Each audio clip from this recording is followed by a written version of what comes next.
My cousin tried to sue me for hiding my grandfather's assets. In court, he claimed she took everything. I revealed bank records proving my grandfather had transferred everything into a trust, in my name. His lawyer looked defeated as the judge ruled in my favor.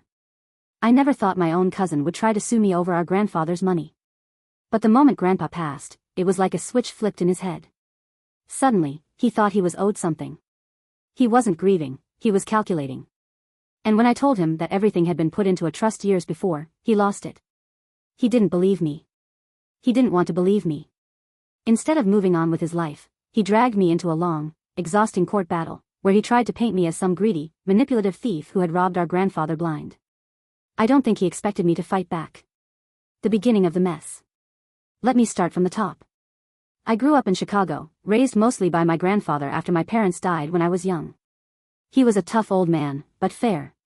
He worked hard all his life, started a small plumbing business, saved his money, and made sure that even in retirement, he was comfortable. My cousin, David, was the golden child of the family. At least, that's what he thought. He was the oldest grandchild, and he had this idea that one day, he'd be in charge of everything. He liked to act like he was successful, but the truth? He was a mess. He blew through money like it was nothing. He jumped from one get-rich-quick scheme to another. Investments in shady businesses, terrible spending habits, maxed-out credit cards, you name it, David had done it. And Grandpa knew this. David assumed he was the favorite, but what he didn't realize was that Grandpa didn't trust him with a single dime. Grandpa's plan. Grandpa was a smart man. He saw what was coming years before it happened. 5 years before he passed, he made a decision. Instead of leaving his money to be divided up in a will, he put everything, his savings, his house, his assets, into a trust.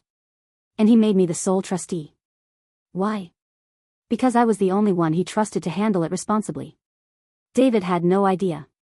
He went on with his life, assuming that one day, he'd get his cut. Then Grandpa passed. And suddenly, David was very interested in the money. The call that started it all. Barely a week after the funeral, I got a call from David. I already knew what it was about before I even picked up. David, hey, so, what's going on with Grandpa's estate? No condolences. No small talk. Straight to business. I told him, it's all in a trust. Dead silence. Then, what trust? I explained that Grandpa had set up a trust years ago and that I was the trustee. David's tone changed instantly. Wait, you're in charge? Yeah. That's when he lost it. He started yelling, accusing me of hiding money, manipulating Grandpa, and cutting him out on purpose. He was convinced I had forced Grandpa to sign something so I could take everything for myself. He refused to believe Grandpa had done this of his own free will. I hung up on him. I thought that was the end of it. It wasn't. David's next move. A few days later, I started getting calls from family members. David says you stole Grandpa's money. David says you convinced Grandpa to cut him out of the will. David says he's taking legal action. I thought they were bluffing. They weren't. 2 weeks later, I was served with a lawsuit. David was taking me to court for embezzlement. His claim? That I had secretly moved Grandpa's money before his death, that I had manipulated him into putting me in charge, and that I had effectively stolen his inheritance. I was stunned. I thought maybe a lawyer would talk some sense into him. Maybe he'd realize he had no case and drop it. But David was too far gone. He was convinced that if he pushed hard enough, he could force me to hand over the money. He had no idea what he was walking into. Preparing for war. I hired a lawyer. The first thing she did was go through all of Grandpa's financial records, trust documents, and legal paperwork. And the best part? Everything was airtight. Grandpa had signed everything himself. There were bank statements proving the transfers were made years ago, at a time when he was of perfectly sound mind. There was even a letter from Grandpa's lawyer explaining why the trust had been set up the way it was. It was all legal. David had nothing. But that didn't stop him. The courtroom showdown. 3 months later, we were standing in a Cook County courtroom.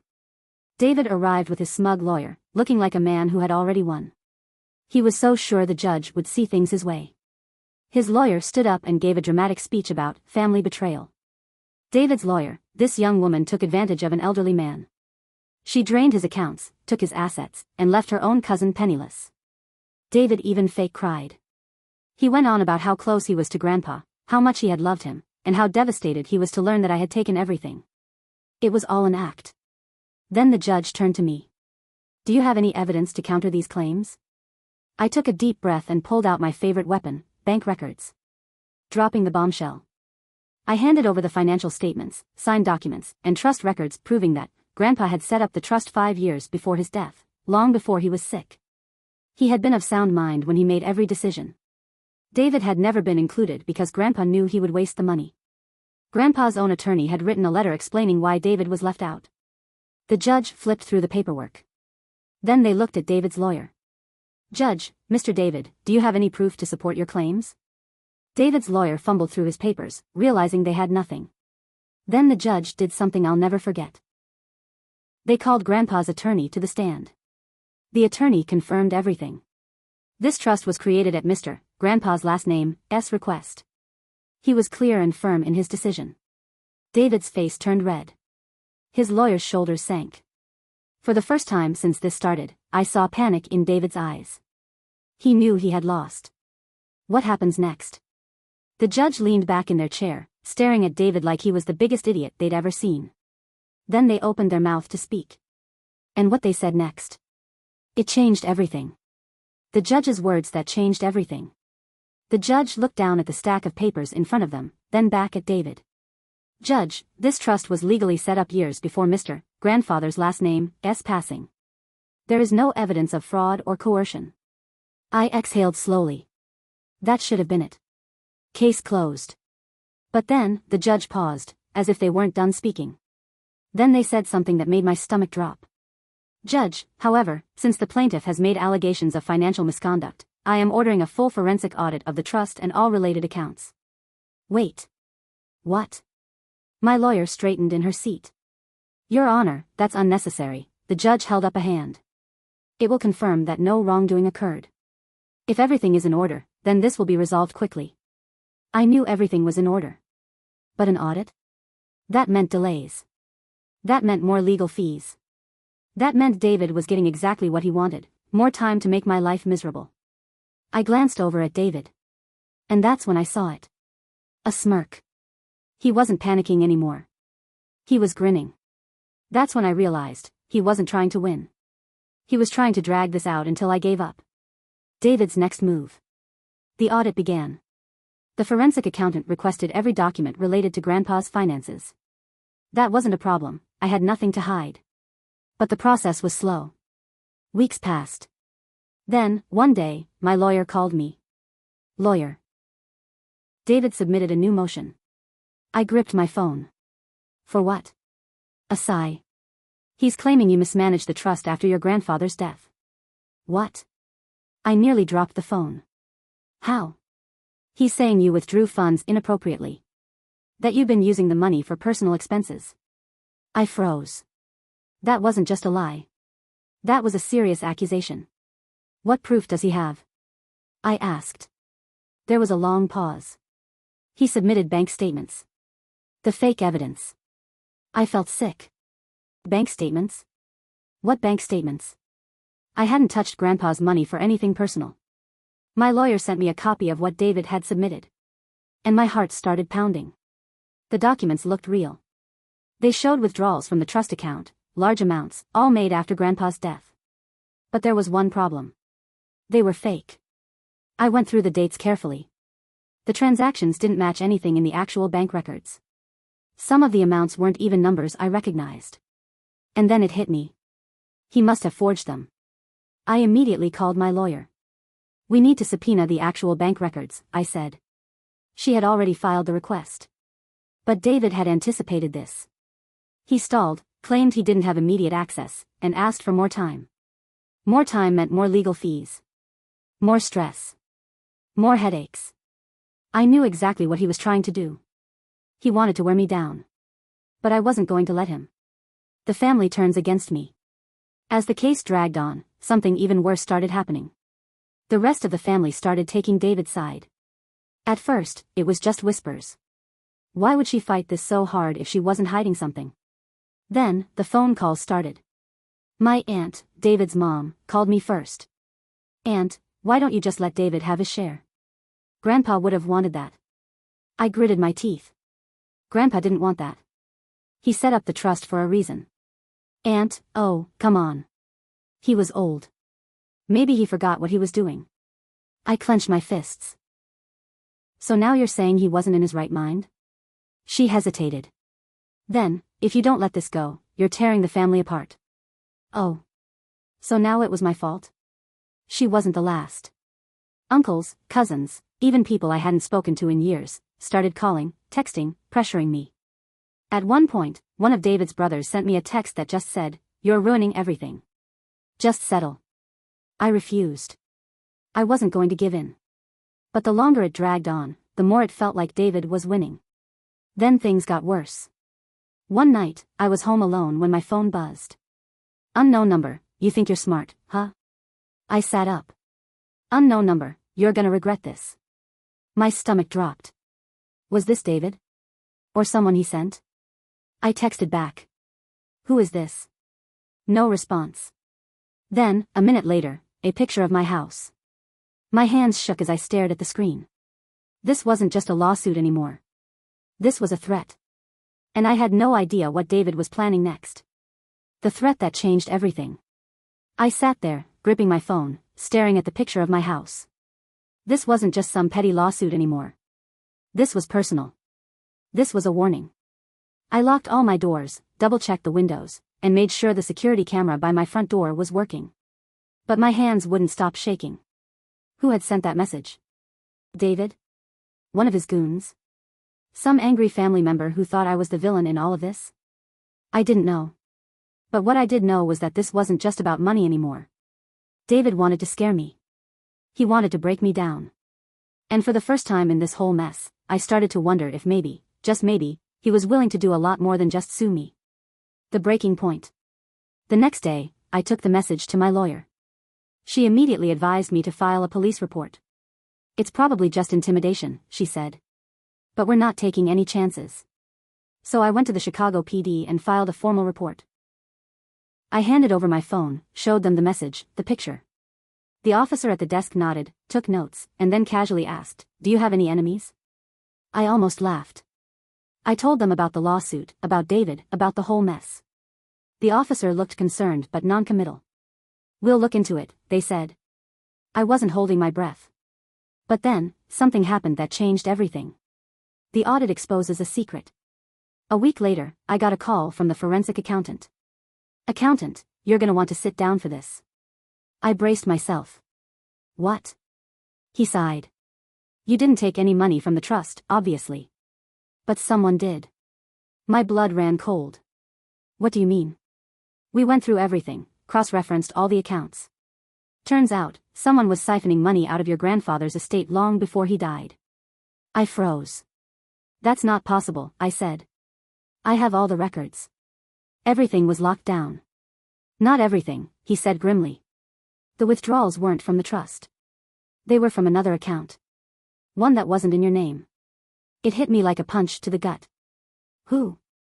I whispered. There was a long pause. Then he said, "David's mother. The family's darkest secret." I felt dizzy. David's mother? I thought back to the phone call she had made weeks ago, where she tried to guilt me into letting David have money. Had she known? Or was she trying to cover her own tracks? I needed answers. So I did something I probably shouldn't have done. I called her. The confrontation. She picked up on the second ring. "Aunt, finally coming to your senses?" I didn't even hesitate. "I know you took money from Grandpa's accounts." Dead silence. Then, she laughed. Actually laughed. "Oh, honey," she said. "You have no idea what you've gotten yourself into." A chill ran down my spine. "I have the records," I pushed. "I know you were withdrawing money before he died." "Then you also know," she said smoothly, "that Grandpa let me." I stopped. "What?" She sighed dramatically. "You think your grandfather was some perfect little man who never made mistakes? You think he didn't owe people favors? He knew I needed help. He let me take what I needed." I gritted my teeth. "So you admit it?" "Doesn't matter if I do," she said. "Because you'll never prove it was theft." My mind was spinning. She wasn't even denying it. She was just daring me to do something about it. I clenched my fists. David doesn't know, does he? Another pause. Then, of course not. Oh. Oh. So that's why she had been pushing so hard for me to settle.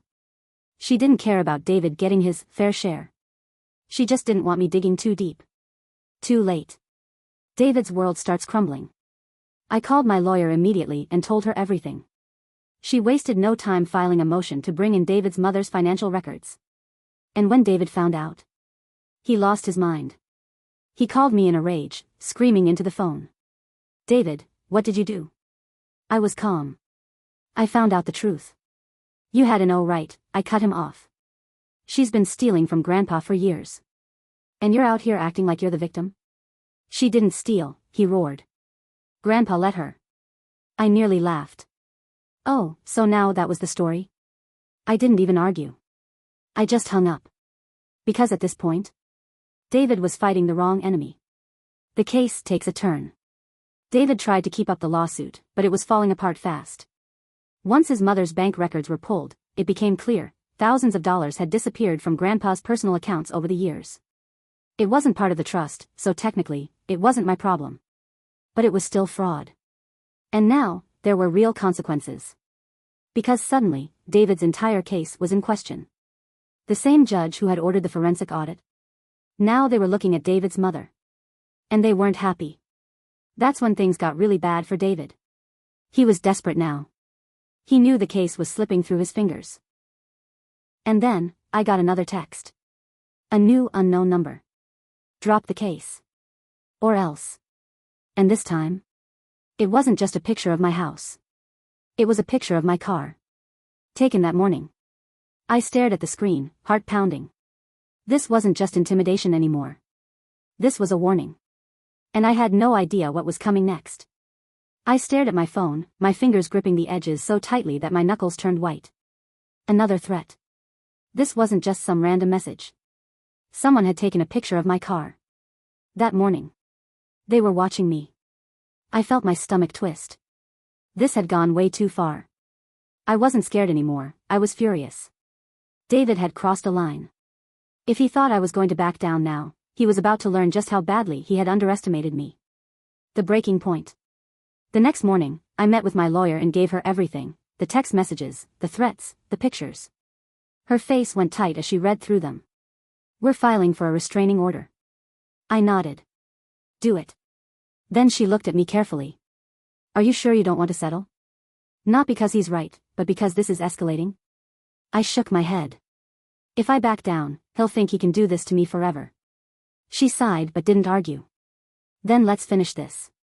The hearing was set. The judge was going to make a final ruling on the trust. I arrived early, feeling a mix of exhaustion and determination. David, on the other hand? He looked terrible.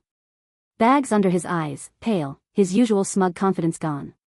For the first time, I saw panic in his expression. His mother wasn't with him. That was my first clue that something was about to go down. His lawyer looked equally nervous, flipping through papers, whispering to him, trying to get him to focus. Then, right before the judge entered, the doors at the back of the courtroom opened. And in walked 2 police officers. David's head snapped up. His face drained of color. His lawyer immediately stood. Your Honor, we'd like to request a continuance. The judge raised a hand. Sit down, Mr. Thomas. One of the officers stepped forward. We have a warrant for the arrest of Patricia, David's mother's last name. The courtroom erupted. David shot to his feet. What? No, this is a mistake. But it wasn't. David's mother had been caught. The forensic audit had revealed the full extent of her embezzlement. She had siphoned off more money than anyone realized, tens of thousands of dollars over the years. And now? She was facing felony fraud charges. David snapped. He lunged toward me, his face twisted in rage. You did this. You destroyed my family. The bailiff grabbed him before he could get close. I didn't even flinch. I just looked him in the eye and said, No, David. Your mother did this. And you helped her. He shook his head violently, in denial. She didn't steal. Grandpa let her. He let her. I stared at him. Then why is she running? Because that's exactly what was happening.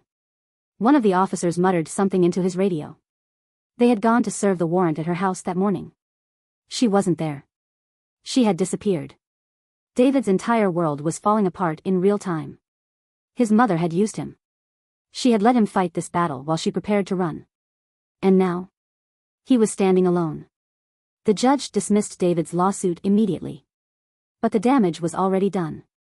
David's reputation was in the gutter. His own lawyer dropped him within days, refusing to be associated with him. His mother? Still missing. Some relatives, especially on his side of the family, refused to believe it. They clung to the idea that this was all some misunderstanding, that maybe I had somehow set her up. But the facts didn't lie. She stole. She ran. And David? He let himself be her puppet. The worst part? He had nothing left. A month after the case ended, David showed up at my door. I nearly didn't answer. But I did.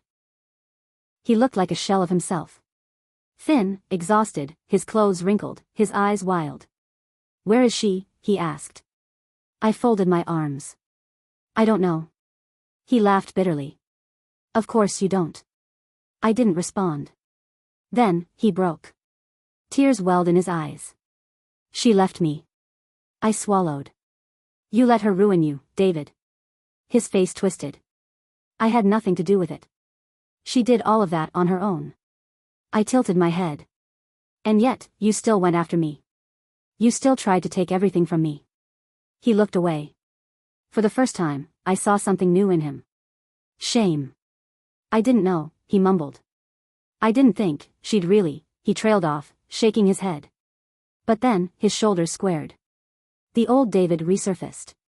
"It doesn't matter," he said. "None of it matters. You still won." I didn't gloat. I didn't say anything. I just looked at him and said, "Go home, David." He held my gaze for a long moment. Then, without another word, he turned and walked away. I haven't seen him since. David lost everything. His mother is still missing. Some say she's living under a fake name somewhere in Florida. Others think she fled the country. I still manage Grandpa's estate, just like he wanted. And as for the rest of the family? Some apologized. Some never spoke to me again. I don't care.